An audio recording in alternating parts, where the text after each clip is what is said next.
Thomas the tank engine has worked his branch line for many years and knows it very well.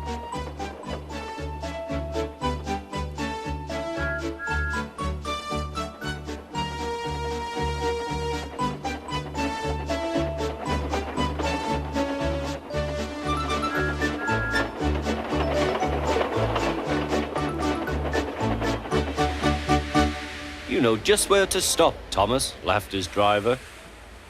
You could almost manage it without me. Thomas had become conceited. He didn't realize his driver was joking. Later, he boasted to the others. Driver says I don't need him now, he told the others.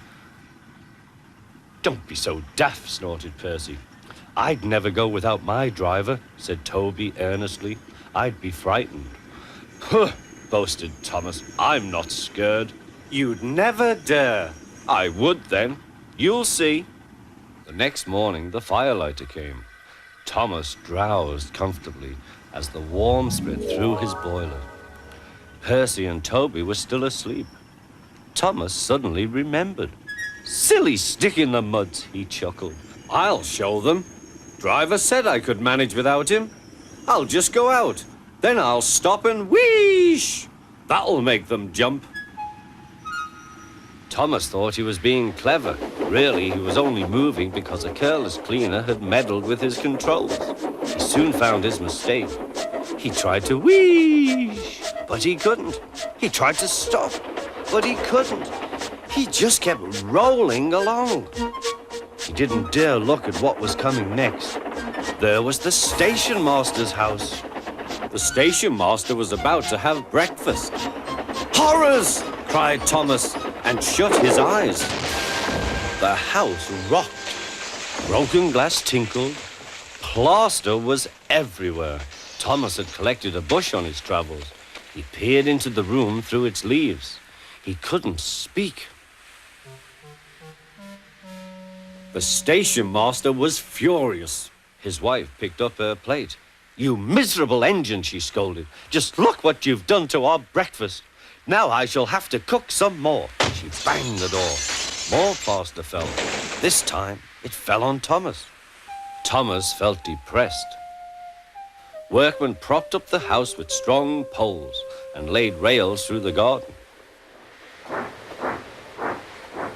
Then the Scottish twin engines, Donald and Douglas, arrived.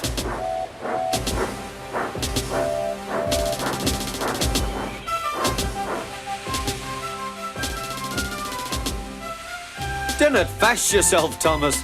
We'll soon have you back on the rails, they laughed.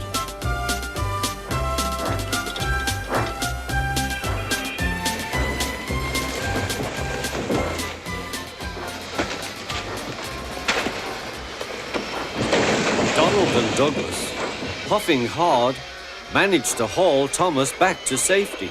Bits of fencing, the bush, and a broken window frame festooned his front, which was badly twisted. The twins laughed and left him. Thomas was in disgrace. There was worse to come. You're in a lot of trouble, Thomas. I know, sir. I'm sorry, sir. Thomas's voice was muffled behind his bush. You must go to the works and have your front mended. It will be a long job. Yes, sir. Meanwhile, a diesel rail car will do your work. A diesel, sir?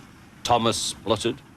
Yes, Thomas. Diesels always stay in their sheds till they are wanted. Diesels never gallivant off to breakfast in station masters' houses.